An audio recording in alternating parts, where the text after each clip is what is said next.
Hello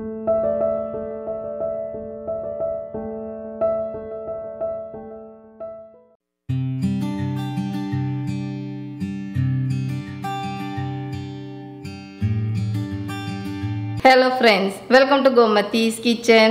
இன்னைக்கு நம்ம பார்க்க போற ரெசிபி பாத்தீங்க அப்படினா ரொம்பவே ஒரு ஆரோக்கியமான டிஃபன் காம்போ தான் பார்க்க போறோம். கோதுமை ரவையை வச்சு செய்யற அடை தோசையும் அது தொட்டு சாப்பிடுற மாதிரியான வெங்காய சட்னியும் எப்படி செய்யலாம்ங்கறத பார்க்கலாம். நம்ம சேனல்ல பாத்தீங்கன்னா இதே மாதிரி நிறைய வகையான டிஃபன் காம்போலாம் போட்டுருக்கேன்.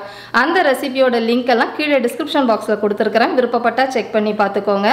இது இல்லாம நம்மளோட வெப்சைட் gomathi-recipes.com போனீங்க அப்படினா யூடியூப்ல போட்டிருக்கிற எல்லா ரெசிபியுமே உங்களுக்கு வந்து ஈஸியா சர்ச்சபிளா இருக்கும். அது இல்லாம உங்களுக்கு தேவையான இன்கிரிடியன்ஸ் லிஸ்ட் டீடைல்டா கொடுத்திருப்பேன். அது இல்லாம டிஸ்கிரிப்ஷன் பாத்தீங்கன்னா பிக்சரோட கொடுத்திருப்பேன். அதனால உங்களுக்கு பார்க்கிறதுக்கு ஈஸியா இருக்கும். நம்மளோட வெப்சைட்டோட லிங்க் வந்து பாத்தீங்கன்னா கமெண்ட் செக்ஷன்ல ஃபர்ஸ்ட் கமெண்டா பின் பண்ணி வச்சிருக்கேன்.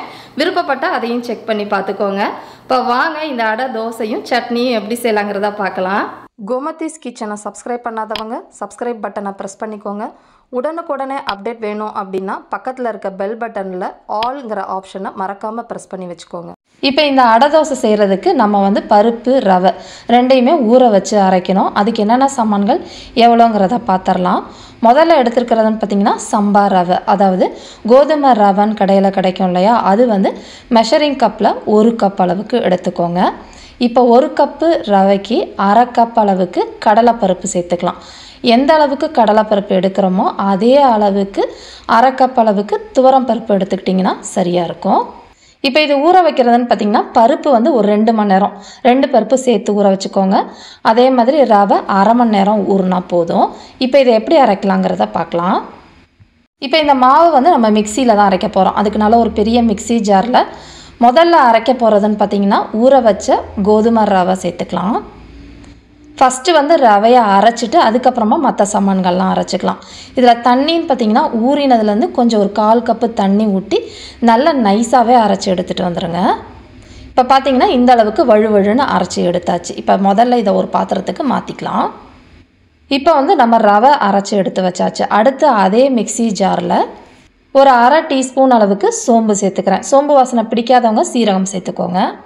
அடுத்து வந்து ஒரே ஒரு பல்லு பூண்டை பாதியாக கட் பண்ணி சேர்த்துருக்குறேன். அடுத்து காரத்துக்கு ஏற்ற மாதிரி வரமிளகா, நான் ஒரு 4 வரமிளகா சேர்த்துருக்குறேன். உங்களுக்கு காரம் எவ்வளோ வேணுமோ அதுக்கேற்ற மாதிரி கூட குறைச்சி சேர்த்துக்கோங்க. அடுத்து வந்து ஊற வச்ச பருப்புலேருந்து ஒரு 2 கைப்பிடி அளவுக்கு மட்டும் எடுத்து சேர்த்துக்கோங்க. இப்போ இதை வந்து நல்லா கொஞ்சம் தண்ணி ஊற்றாமல் கொரகொரப்பாக அரைச்சி எடுத்துகிட்டு வந்துடலாம். இப்போ பார்க்குறப்பே உங்களுக்கு தெரியும்னு நினைக்கிறேன். நல்லா இந்த அளவுக்கு கொரன்னு அரைச்சி எடுத்தாச்சு. இப்போ மிச்சம் இருக்கிற அந்த பருப்புலேருந்து பருப்பு மட்டும் எடுத்து சேர்த்துக்கோங்க. தண்ணி அதிகமாக ஊற்றிட வேண்டாம். இப்போ இதில் கொஞ்சமாக தண்ணி தெளித்து கொஞ்சம் கொரப்பாக அரைச்சி எடுத்துகிட்டு வந்துடலாம். நைஸாக அரைச்சிட வேண்டாம். இப்போ பார்த்திங்கன்னா பருப்பு நல்லா திக்காக கொஞ்சம் கொரப்பாகவே அரைச்சி எடுத்துகிட்டு வந்துட்டேன். இந்த அளவுக்கு இருந்தால் சரியாக இருக்கும். இப்போ இந்த அரைச்ச பருப்பில் அரைச்சி வச்சுருக்கிற அந்த கோதுமை ரவையும் சேர்த்துக்கலாம்.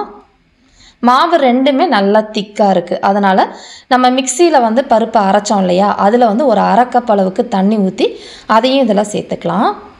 இப்போ இந்த அடை தோசைக்கு தேவையான அளவு உப்பு 1 டீஸ்பூன் அளவுக்கு டேபிள் சால்ட்டு சேர்த்துக்கோங்க, சரியாக இருக்கும். இப்போ அடுத்தது இதில் வந்து பார்த்திங்கன்னா நல்ல பொடியாக நறுக்கின சின்ன வெங்காயம் சேர்த்துருக்குறேன். கிட்டத்தட்ட ஒரு 3/4 கப்பு சேர்த்துருக்குறேன். நீங்கள் பெரிய வெங்காயம் இருந்துச்சுன்னா ஒரு முழு வெங்காயத்தை பொடியாக கட் பண்ணி சேர்த்துக்கோங்க. அடுத்தது வந்து இதில் பொடியாக நறுக்கினா கருவேப்பிலை கொத்தமல்லி இலைகள் சேர்த்துக்கிறேன். நான் இன்றைக்கி நைட்டு டின்னருக்கு செய்கிறேன் அப்படிங்கிறனால நான் இதில் கீரைகள் சேர்க்கலை. பகலில் பிரேக்ஃபாஸ்ட்டுக்கு சேர்க்க போகிறீங்க அப்படின்னா அதில் வந்து நல்ல பொடியாக நறுக்கினா முருங்கைக்கீரை சேர்த்துக்கிட்டிங்கன்னா ரொம்ப நல்லா வாசனையாக இருக்கும். இப்போ இதிலேயே ஒரு 1/3 கப் அளவுக்கு துருவின தேங்காய் சேர்த்துருக்குறேன். அதாவது சின்ன மூடியில் பாதி மூடி தேங்காய் துருவிட்டு சேர்த்துக்கிறேன். இப்போ மாவை நல்லா வந்து கலந்துக்கலாம்.